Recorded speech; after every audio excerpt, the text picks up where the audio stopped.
Hello and welcome back. This is MC1 Gamer bringing you another battle report. So this one is going to be a bolt action battle report with the US versus the Germans. Now this is a special one. This one includes a scenario from the worldwide D-Day campaign that's actually taking place on the Beasts of War site, run by a guy whose tag is Oriskany. He's done a bunch of different stuff. He's done like World War 2.5. He's done a few different types of campaigns, and he put together this campaign setting, and I'll show you a couple pictures in just a minute. That he invited some people from the forum to join in, and other people had volunteered to also join in as well, to provide some battle reports with an alternate version, or whatever, it could be the same outcomes as well, an alternate version for various different sectors of D-Day, the first 24 hours, throughout all of the sectors of the beach and inland with the invasion. And this was originally kicked off during a boot camp for bolt action that Beasts of War had done, and they started off with the Pegasus Bridge, which was kind of the first thing that really happened, where boots were on the ground when the Brits landed to go take over a very strategically located bridge. And they did. They succeeded in glorious fashion. Unfortunately, the reenactment, the scenario that took place, the Germans were able to repel and get a victory. So in this case, I wanted to do one that took place in the Bocage country. If you don't know what a Bocage is, they're huge 9 to 12 foot hedges that are just incredibly gorgeous, but not the greatest thing to fight in. They're really easy to defend. You never know what troops are on the other side of them.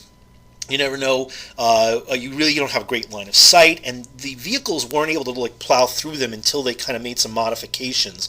So if you don't know the history, they actually took some of the obstacles on the beach and applied them to the front of the Sherman tanks, and they were then able to try to plow through some of this real thick, heavy foliage. So there's a big difference between hedges and bocage. So in this case, I decided that I wanted to to do this, and Oriskany assigned me one of the sectors, which is just after the Allies had pushed through on Utah Beach and started making their way into Bocage country and kind of farm country. So that really worked for me. And the assignment that I got was the 4th Infantry Division and the 70th Tank Battalion versus the German 979th Grenadier Regiment and elements of the 709th Infantry Division.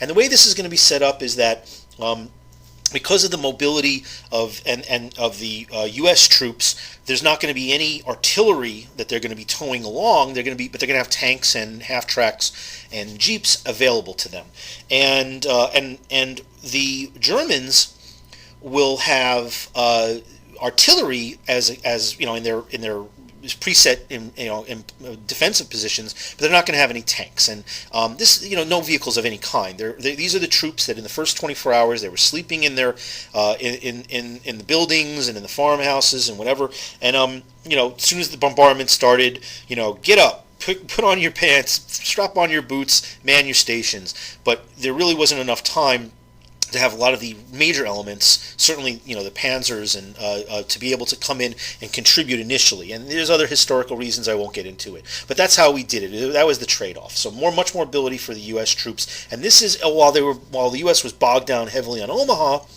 they were able to get further inland very quickly, or reasonably quickly, at Utah. So moving on, this is really what the worldwide D-Day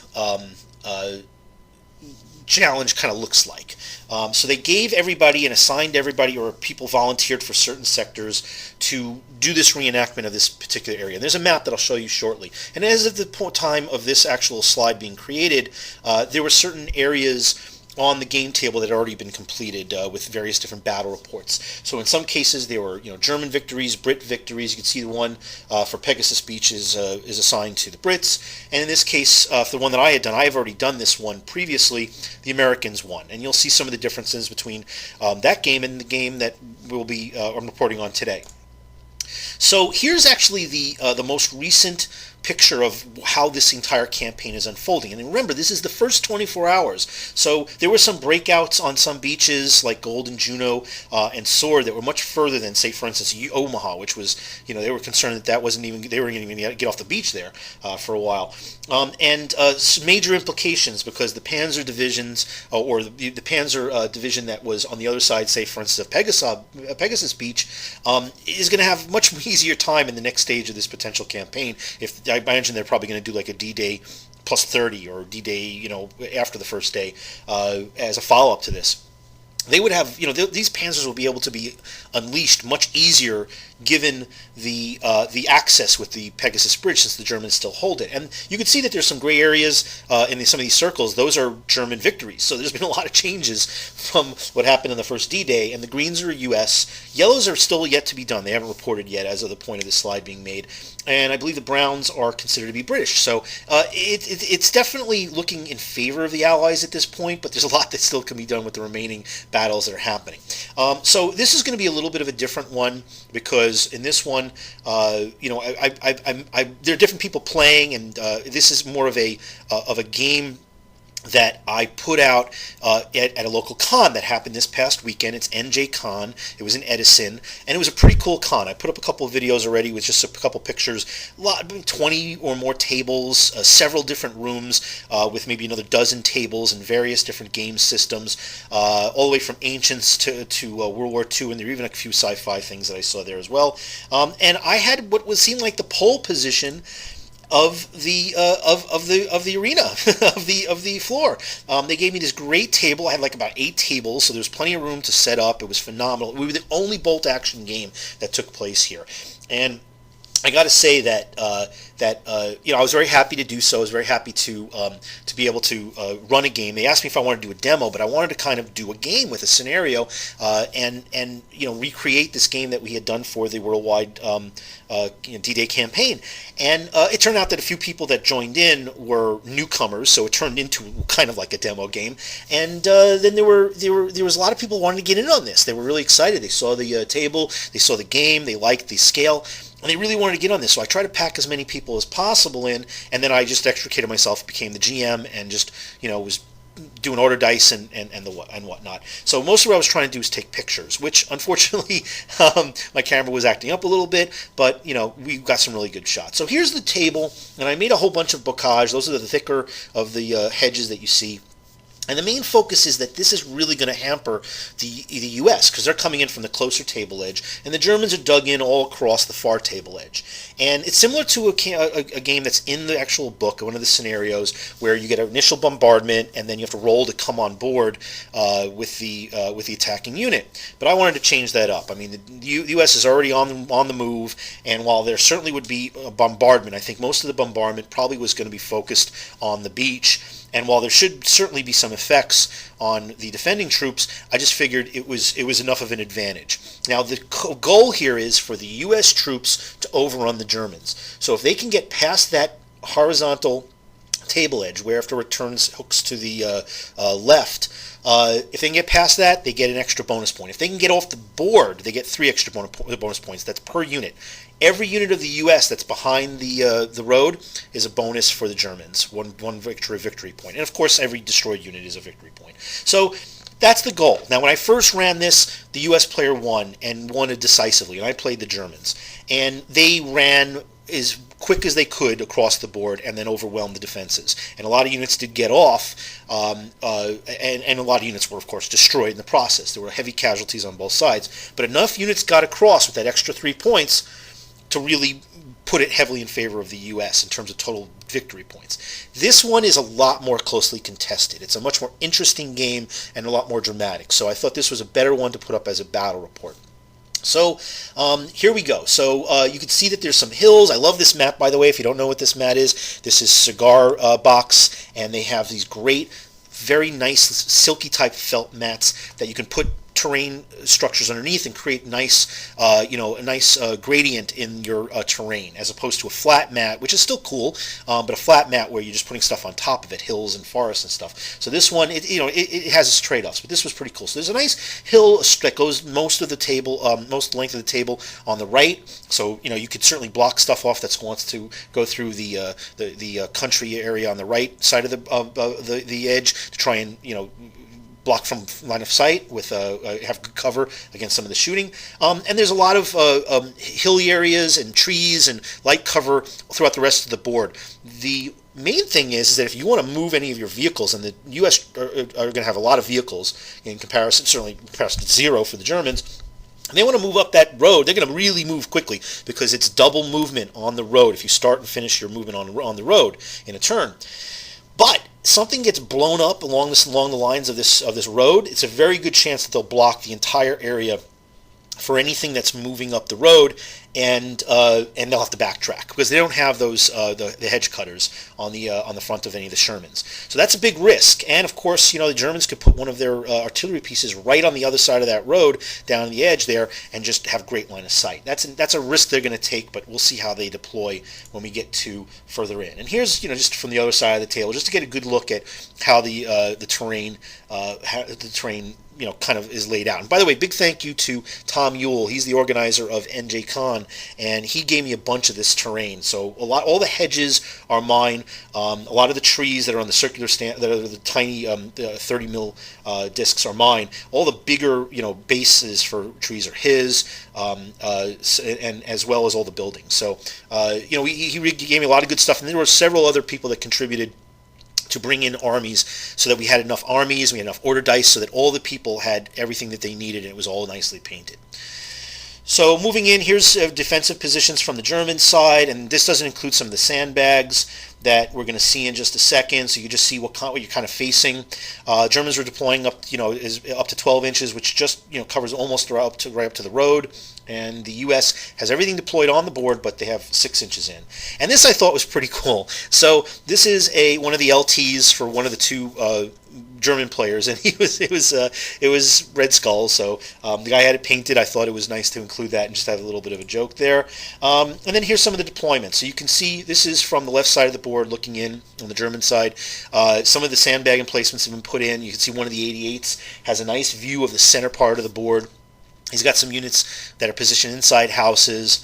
When we move a little bit more towards the left part of the board from the German vantage point, there's a medium machine gun inside of one of the buildings, inside that farmhouse building, sniper, some units that are moved up, that are blocking or that are behind either some hedges or some sandbag defensive positions or stone wall. But you can see the big thing is off to the left here is that one of the other 88s. And they're behind a sandbag defense, which is hard cover, and they're trying to cover any inbound vehicles on that road. But they can't see the full length of the road. The guy opted, instead of putting it clear out in the open, to put it behind the sandbag and then take a chance. And here we can see again from the U.S. side a little bit closer some of the defensive positions there, and then further a better look at the road and the angle with the 88. So the U.S. has two half tracks with I think 4 infantry units, full infantry units with light machine guns. Obviously Germans have a few more light machine guns. They also have a medium machine gun somewhere. U.S. has 2 mortars, a heavy machine gun, a sniper, an air observer who's going to be trying to call down some airstrikes, 2 Shermans, and a Jeep with a heavy machine gun on it. So, and that might not be all the units, but that's the balance. And we can see that as we move further in, you can see that they're kind of spreading out across the edge of their deployment. And you can see all the way off to the far right, there's a Ranger unit that looks like it's going to try and skirt around that little hill that kind of lines the right side of the board, which is smart because he's going to get a free move for the Rangers to lead the way rule. What I'm surprised with, and this is a big departure from the first one that I had shot, which is there's only a Jeep on the road. That's it. Now this Jeep's going to zoom across the road if it wants to, but there's nothing behind it. And the Jeep could give cover to a tank or a half track.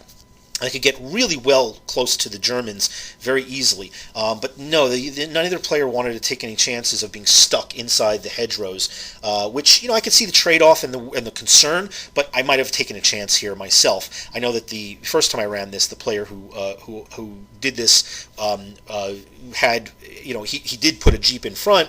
Jeep got blown up, but then he was able to get around it with not only a tank but also a half track and get right up in the face of the Germans and able to actually shoot that 88 that was on the other side. So we'll see how this turns out with this team of guys. So here's a good vantage point, so you can really see just how much road there is and how wide it is. And if it was a tank, certainly it would probably block the road, but the Jeep's not going to cover too much. I probably would have put a couple more vehicles on this road and taken that chance. But again, you got to understand these are newer players. Most of the players that were part of they had 5 players, 3 German, 2 U.S., and 3 of them were brand new. And so they didn't really, we were trying to coach them with the rules and give them some suggestions, but they made the decisions. So here you can see from the vantage point of the 88 all the way off to the left side, you can see probably about a third of the way down this hedgerow-lined road. So they can't see anything past those hedgerows, and unless something's on one of the hills in the distance, they're not going to be able to shoot at anything. So that's a risk that you're taking with that placement with that 88, but it could be big rewards as well. So first turn, and we're starting to pull order dice. Again, if you don't know bolt action, it's an alternate system. Well, not alternate, but you put up all the order dice that correspond to each of the units into a bag, and then you pull them out. So it's random. You can get 3 or 4 dice in a row, or it could be, you go, I go.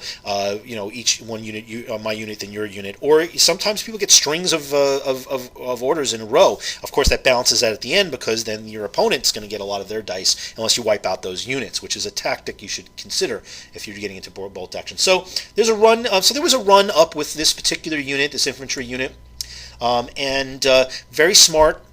This 88's put on ambush, which again, if that Jeep moves up, then they're going to have a chance to interrupt. Or if a half track or a tank presents itself on the hill above the Bocage, which it is going to be visible, they would be able to pluck off a shot. We'll see how that turns out. So the Allied, the U.S. Players start moving up some of their units. In this case, there was a fire order for the mortar. This is really good for the mortars for the U.S. because a lot of the German defensive positions, they don't move. They're really stuck where they are. So the bonus of having a mortar is that every turn that goes by, it's 6 up, it starts for you to hit. But if you hit, it becomes a 2 up unless those guys move again or you move. But in this case, actually, I'm not sure if it's only if they move. But if you don't hit, every turn it gets better. So if they haven't moved yet, 6 becomes 5, then becomes 4, and eventually you're going to hit. So it really benefits the U.S. to get some mortars in position and just start raining fire down on those fixed positions, those defended positions. They may have heavy cover, but they're not really being mobile unless they want to jump out from that cover position, and they have the benefit of all the heavy cover on the table.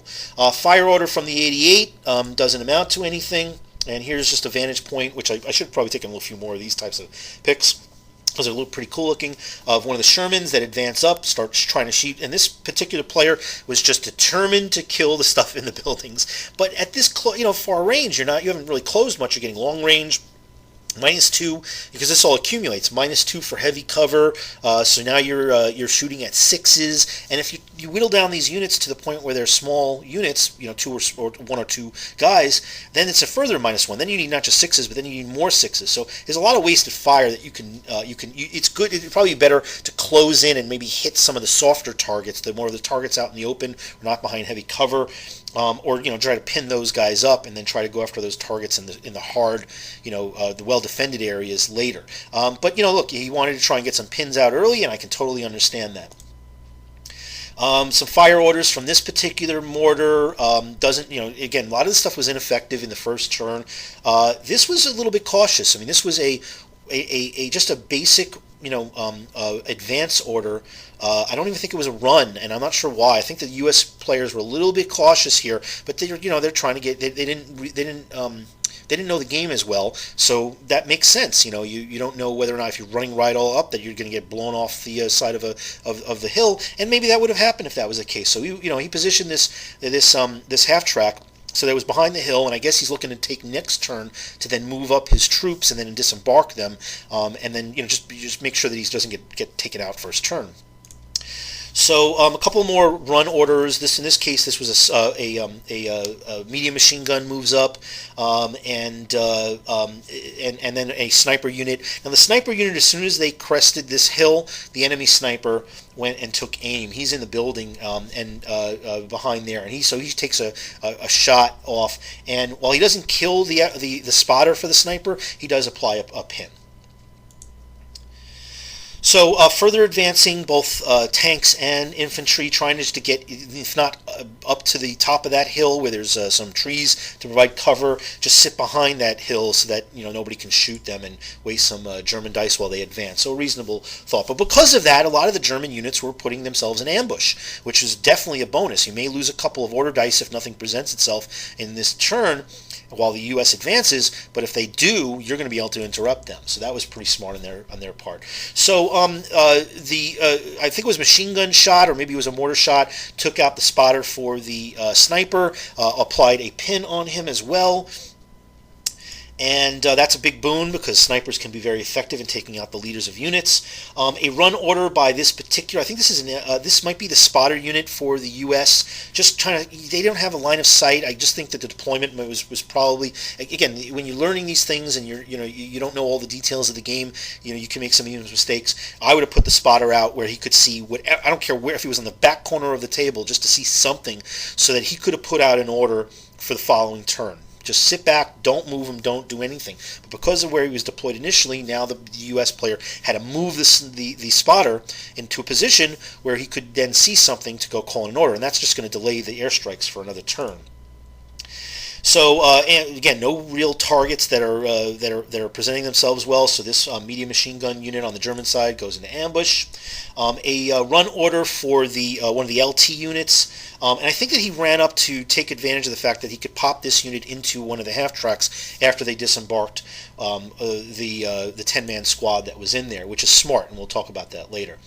So this Jeep runs up, and I probably would have taken this to be my first action by this player. Instead, he moved up one of his units, one or two of his units. I think it may be the tank or the half track. But I would have moved this thing up right away and tried to get some shots off of that heavy machine gun before the enemy player was able to get an order die. And the reason why is because while this Jeep was able to zoom all the way up before it got there, that ambushing 88 that could only see part of the way forward had gotten an order die, because that was one of the first order dies that he put down. So he was able to pluck off a shot. And of course, he hit and blew this Jeep up, and that -1 Jeep. So this is really a good example of choosing wisely, or through experience, of course, when you start playing more, knowing where to position your troops, and also when to activate them. If there's troops on one side of the table and they have not acted yet, they have not gotten an order yet, well, get up there and start pinning them. If they have acted, well, they're not going to shoot you because they've acted already this turn, but they could get an early die the following turn. Either way, if you know something's on ambush, that's a big consideration, and if you can act before they can apply that ambush, you might actually survive and be able to do something. It's a trade-off, and it's something that, again, you'll learn through experience. So this is what surprised me. I was surprised by the actions of both of these sides of both these player groups. The Germans decided to take some of their 10-man units, their HERE units, and start running them out of heavy cover across the road and into fields and behind light cover. But I guess they were trying to do that to kind of slow down the U.S. advance, get into closer for the trade-off of the -2 that they have for cover. But the benefit of not being able to shoot and hit better because they're maybe in shorter range. They don't have the long range penalty, and also engage enemies before they get there. And also, each of these units has some Panzerfausts, so that's something I'm sure that they were also considering when they were trying to engage. So this run order, this is one of the other LTs, decides to run up. And we go to turn 2. So there was nothing more that happened in turn 1 other than moving. So I think this was a mistake. This is sorry for the blurry picture. One of the half tracks just decided, you know what, we're just going to stand here and shoot. And I think this is between the two hills, which is good because they've got a good vantage point on either side. But the problem is that you're just standing there and firing, and you need to get across the field and get off the table, or at least past that table edge. And you're shooting at long range. So I think that might have been a minor mistake. I think there was a lot of that cautious moving up with the Allied players. But they certainly we'll see in a second whether or not it really hurts them terribly. So here's another example of one of the units that moved up with a 10-man unit behind the hedge line on the other side of the road for the Germans. And of course, that half track, while it didn't move, it didn't incur a penalty for shooting when it moved, and it plucked off a couple of these Germans from this 10-man unit and it put on a pin. So, it is a trade-off. This unit, again, applied another run, so it's running further towards the hill area. Very bold on the German part. A fire order by the 88 blows up a tank. Now, this tank had moved up onto the hill and crested the hill, but I think this was another error, and just, again, a junior error in terms of somebody who's just learning how to play. He didn't even move his front armor to face the 88 that was still able to shoot. And as a result, it was only side armor that was presenting itself. Now, the 88s are powerful, and even if 88 shooting at your frontage is probably going to blow you up when you have a Sherman tank. But the Shermans have, of course, one of those special detriments from World War II before they had figured out the fact that these gas tanks are easily enlightened, they set alight, and they blow up. And there's some adjustments that were made further into the war, but early on, right after the invasion, any kit, they call them Ronsons because they went up in flames very easily. So this one, I think, was actually would have probably survived, even though it was a flank shot. But of course, the Ronson rule kicked in, and one of the results was that it was on fire, and that blew it up. So -1 Sherman. And a further run up across the road by this unit, but this unit actually moves more towards the left, and I think what this German player was looking to put a unit that could slow down the Rangers that were starting to slide up the side behind that hill. So this Sherman, again, didn't advance. It's not a veteran unit, so it doesn't have the coaxial adjustment so that it can move and fire, but he just decides to sit and shoot, and that's not a stupid move, that's a smart move. I'd like to see these guys have moved up a little bit faster, but you don't incur a minus penalty for movement, but on top of that you get more shooting, because I think there's multiple machine guns as well as the anti-tank round that they could shoot off, so he's trying to put some suppression down on the enemy, and that works. So among other hits, he's able to pluck off at least one of the guys on this medium machine gun in the building and apply a couple of pins on it. So this German mortar goes into ambush, as does the other 88 on the other side of the table. And again, another run order by this big unit of Germans that are trying to enclose in the center. And so some of the positioning also for the U.S. mortars were mistakenly put where they didn't have any line of sight. And again, the advantage that they had is that especially the medium mortars with a good range, is that they could just start raining fire down on the fixed German positions that are not moving, although some of them surprisingly are moving, and then get better chances to hit them as the game wore on. But because they were positioned where they had nothing they could see, they now had to move into position. So this particular player just started running up his mortar. But unfortunately, he's not getting the benefit of any of those shots as a result, because it's not a light mortar. So in this case, this unit of U.S. infantry disembarked from one of the half tracks, which is good. He gets a 6-inch boost in terms of his move. He can't assault from here, but he can advance and fire. And they do. They kill off a couple of these Germans that have moved up from the road, and then apply a pin. And this particular machine gun, which wasn't able to crest the hill earlier for line of sight, goes ahead and advances. But they're not able to move. It's a fixed unit. And we didn't use any of the modified units from boltaction.com, where you can give advance orders to fixed units and they just incur a -1 penalty. In this case, we're just using the textbook rules. So the Red Skull LT on one of the German players moves out of the building and takes position behind one of his hedgerows. This is fairly smart, because if you're defending an obstacle, even if it's a hedgerow, if somebody assaults you, you get to attack simultaneously. If you're out in the open, the person who assaults you, they charge you, they get to attack first, and you're going to incur casualties potentially, and that's just less stuff to fire back with. And if you win, even by one casualty in hand-to-hand, you wipe out the other unit. This medium machine gun goes on ambush, and we go to turn 3. So this German unit, now it's been whittled down a little bit, and it's using this destroyed Sherman as cover. You can just see a little bit of the front of it. They decide to advance and take some shots, and they put a couple pins on the half track. This particular half track takes a couple of shots of their own off. We got further advancements by some of these infantry units. This medium machine gun takes a few shots off, passes its leadership test, so it's now reducing its pin by 1. Takes a shot at I believe the half track. This half track gets hit, is put on fire. Then the crew turns it out. I believe that this was a move order that after the troops disembarked, the LT jumped in and manned the gun. But because it was inflamed, whatever the damage was, it mobilized this half track, and this half track becomes a magnet for shots for the rest of the game.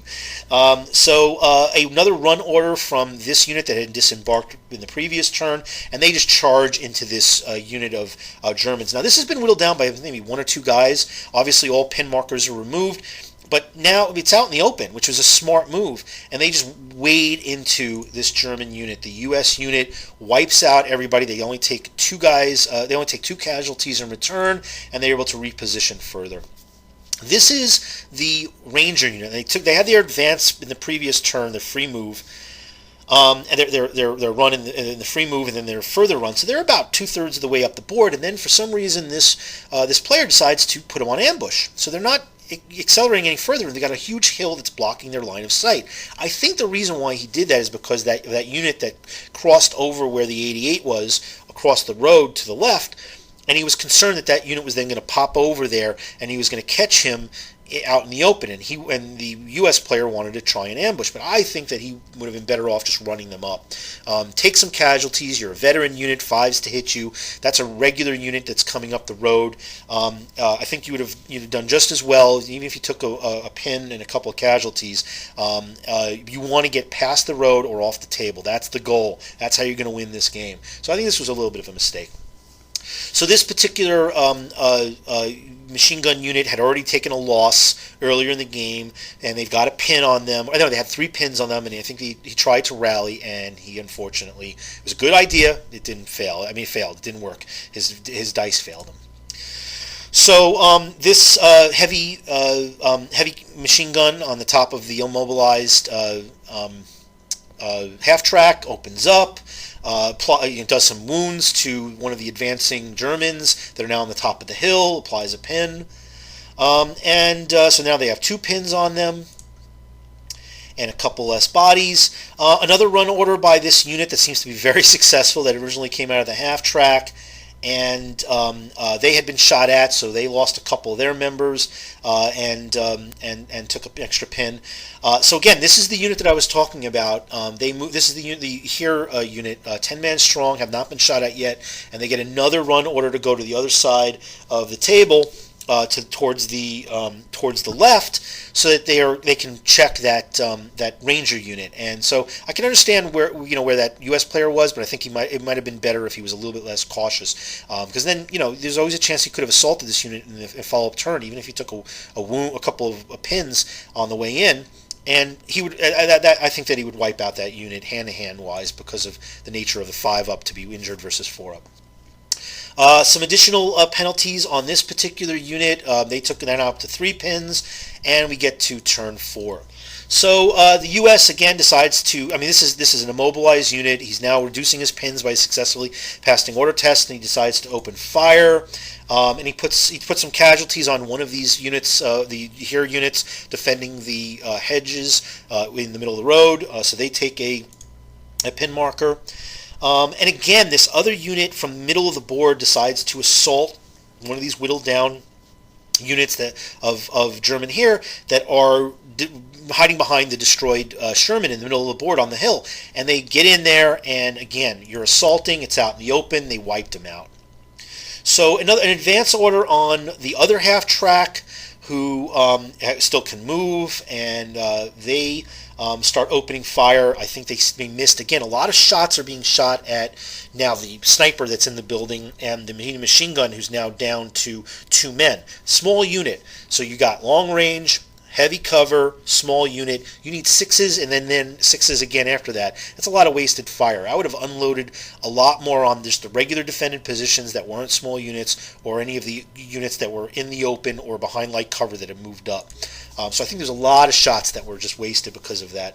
That medium machine gun finally was able to start opening up, wheel down this unit of here even further, which is smart. Get some pins. You want to get like 4 pins on a unit to really try to get them to be hampered for most of the game. It's hard to even pass the rally test for them to get around that.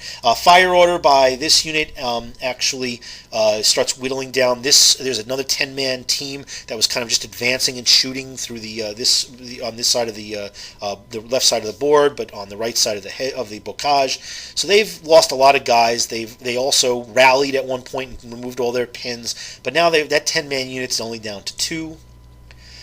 A fire order by the 88 misses. A fire order by one of the medium mortars also misses.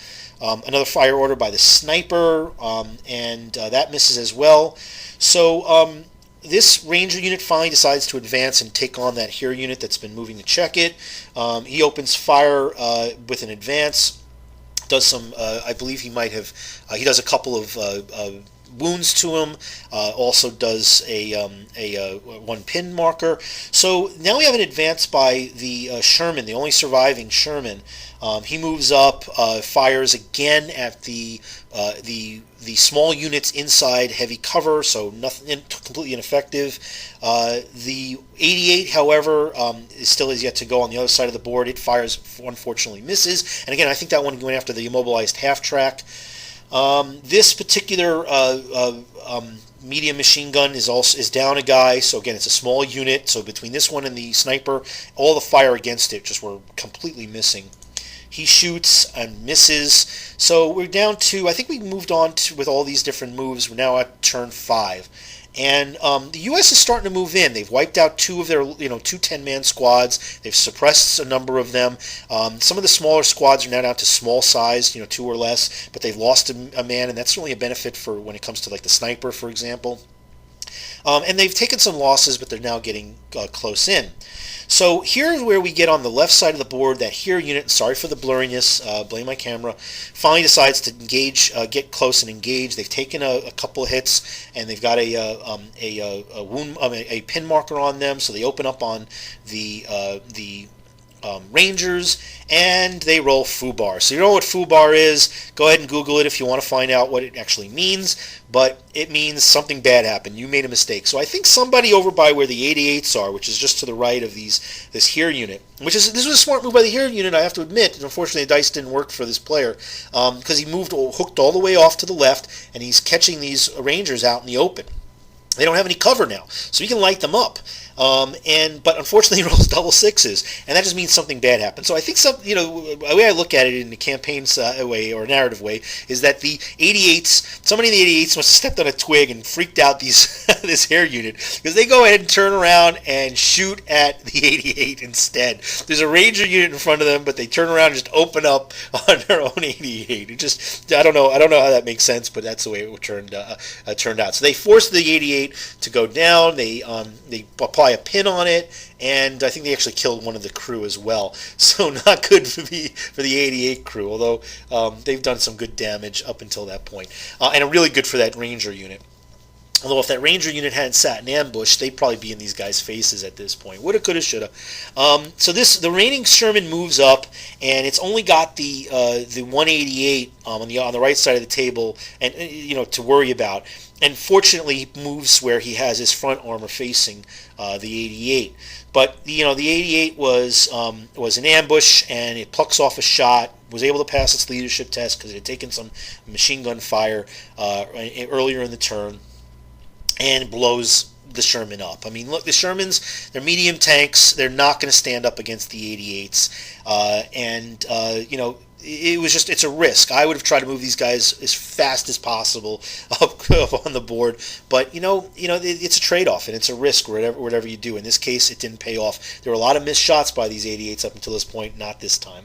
So this depleted medium mortar chooses to fire and is able to apply a pin marker onto this immobilized half track. The other mortar fires as well and misses. Medium machine gun also misses. And then there's this medium machine gun. This is right up on the road edge, and they've taken some fire from some of the advancing infantry units. They miss. And that depleted unit of American infantry, the regulars, move up. They've only got 2 guys. They passed a rally test. They managed to succeed with an order test with some of the casualties. So they're just trying to make their way, it looks like, to get into a run where they can get to the road and get some victory points. This LT unit takes some fire from them as those guys had advanced. Doesn't kill anybody, but applies a pin marker. So there is the remnants of one of these infantry units that just got shot up in the middle of the board that ran up, and they decide, you know what, I want to preserve the points. So the player just moves them off to the left, and they hide behind the Bocage, because the Bocage was complete cover, no line of sight. The Red Skull LT on the right side of the board just chooses to shoot, hoping to put some pin markers down, and he puts a pin marker on one of the U.S. mortars. And then we get to the final turn. So this is all about getting to the road and maybe getting off the boards. That's the only thing the Americans should be thinking about. The first order die goes to, and there's some die superiority now on the German side because of more lost units by the Americans. And he finally puts an end to that immobilized half-track. That immobilized half-track had an LT in it that was shooting away with the heavy machine gun, and just unfortunately, eventually the dice favored the Germans and pulled it off. It was a heroic move. But the last half-track zoomed with a run order all the way to the road. And all he had to do was get a bumper on the other side of this road to get the bonus. He couldn't get off the board. But he zoomed across here and just decided, at 6th turn, if I can survive, that's fine. But there's a rule that states that if an unmanned, in other words, there's no units inside of a half-track, or any transport for that matter, at the end of a turn, if an enemy unit is closer than the friendly unit, that unit is automatically destroyed. Transports exist with infantry units or friendly units. It has to be closer. Otherwise, they're easily able to be handled. Well, in this case, there's an LT unit in there, but what the U.S. player probably didn't realize, and which is pretty smart by the German player, is that if they get charged, the half-track, that is, any units occupying the half-track jump out and they have a unit of they have a melee round until it's successful.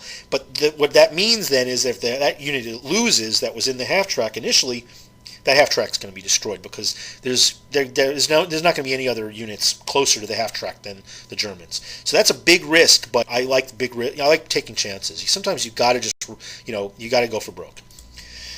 So the German player tries to activate Red Skull to go and assault the half-track and fails his leadership test. I think he rolled like an 11, and he already has a pin or 2 on him from being shot at, so that didn't work out too well.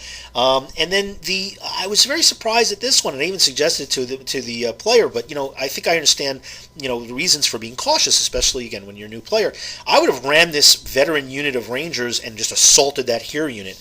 You would have gotten more victory points. You'd been on the other side of the table. You may not have gotten off the table. You've gotten another victory point. And just shooting at it's not going to come into play. And in an assault, you're just applying hits. He's got 2 submachine guns, or a machine gun and a BAR, I think, and a light machine gun. He's got a lot of attacks, and it's in the open, so you're going first when you're charging. Plus, he's a veteran, so he would need to have 5s rolled against him, 5s or 6s to have any casualties, but the German hair unit would have to have only 4s, 5s, or 6s, so it's 4 up. So it would have been advantageous. He was completely within the 12-inch charge range for an assault, and unfortunately chose not to do it. He chose to sit and fire. And, again, sometimes you got to take some chances, and I think this is one of those situations where this particular Ranger unit just was played a little bit too cautiously. But, again, maybe being a little bit too bold might have gotten them chopped up even earlier in the game. So they pluck off a couple of shots. I think they killed maybe 1 or 2 of the Germans, not enough to cause a test to see if they rout. only applied one pin marker, and that ends the contesting of that side of the table. So on this side of the table, as we see, the Red Skull fails his leadership test, can't move, and you can see that there's in the center of the board, there's one of the U.S. mortars who tries to run up to get within position to get to the road, and then another U.S. unit that's moving off to the right to perhaps shoot or engage the Red Skull. And then a really brilliant move by the German player. He's like, okay, Red Skull didn't move, but I've got a machine gun unit there. I could try to shoot at the half-track, but the half-track's got pretty good armor. So he decides to charge with the machine gun crew, which I'm not sure if you can do that, but we allowed it. There was no dissension, and we had a Warlord rules guy that was with us too. And by the way, there was a large crowd of people gathering around at this point in the game. We had about 15 or 20 people that were just crowded around at any point, just taking pictures and commenting on the game and whatnot. So that assault forces the LT and his buddy to jump out. And now you'd figure, even though they're regulars on both sides, it's going to be, even you're attacking simultaneously. But you got an LT with a submachine gun, and you've got just basically crew from a medium machine gun. It really should favor the guys with the submachine guns. Well, the U.S. unit flubs its rolls, and only one casualty is caused by the machine gun unit. And all you need is one more, and that wipes out the unit when it comes to hand, the enemy. So that leaves that unit dead, and what do you know? That half-track, which would have gotten additional victory points, is now considered a casualty at the end of the game, because there's nothing closer than German units to it. So yes, a bold move, I agree with it, but a smart move by the Germans to counter it. So some firing by this medium machine gun that's sitting in the building puts a couple of wounds on and a pin marker on this unit that was looking to move up and get some get closer to the road.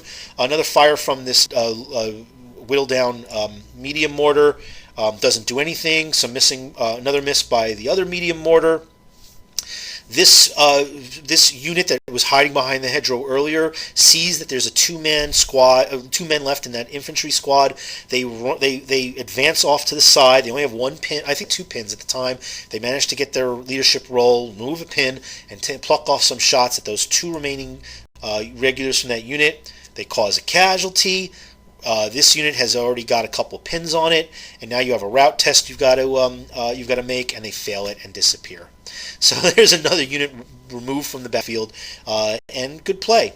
The LT, I think, decides to shoot and decides to target this particular mortar unit, which has already got a pin and is down a man. So now he shoots, hits, and it kills off one more guy. That causes another rout. No, I don't know if that's what it's called in the game, but it's a leadership test, it's a morale test. The U.S. player rolls a double sixes, which doesn't matter that it's FUBAR. It's enough for him to run off the board, and that unit is considered a casualty. So he's gone from the game. And that's the game. That's the end of it. So a really fun game. Some swings back and forth. Some really good decisions. Some fairly poor decisions, but again attributed to inexperience. But a lot of fun. The board looked great. The people were enthusiastic. We played this game for 5.5 hours, and that's a long time for a bolt action game. But you got a lot of people. We had 2 people kind of running rules. The Warlord game guy was he's a rep or something like that. He runs events. He was helping out with certain rules, and I played about a half a dozen games. So I'm still learning some stuff when it comes to the rules. But I fell in love with this game, and the new players that were at the table absolutely loved the game. They had a good time, which I was very happy for. That's the most important thing.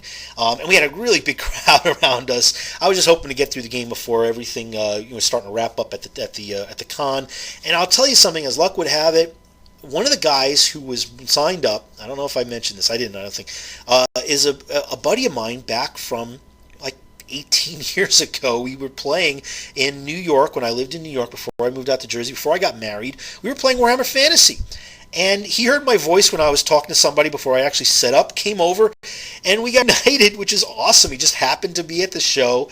And not only that, he was on, on the list to play the game. So he went, and George Rizzo, really happy you're going to get back. We're going to be able to get some games in. You're getting into bolt action. Don't forget Warhammer Fantasy. New editions coming out in about a couple weeks. This guy is a very good analytical player. He's a smart gamer, and I can't wait to get some more games in with George.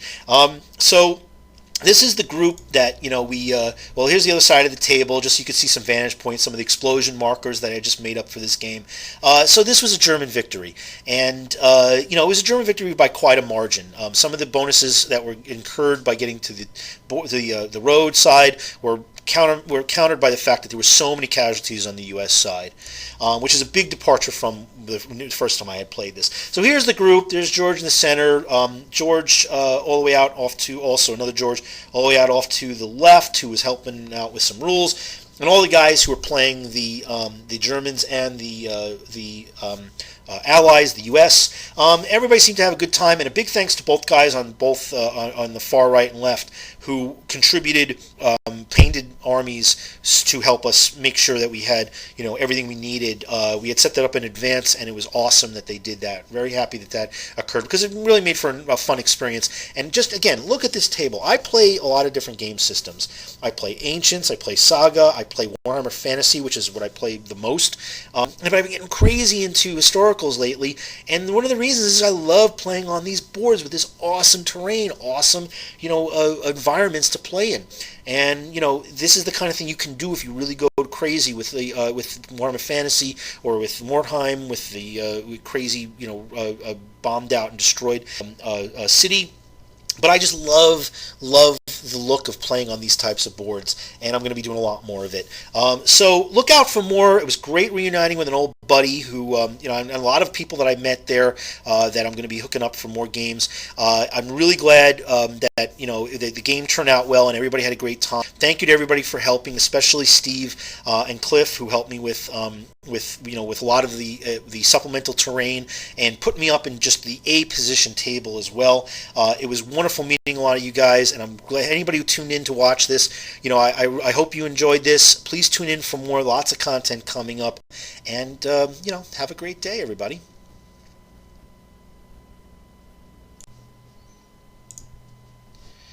Hello and welcome back. This is MC1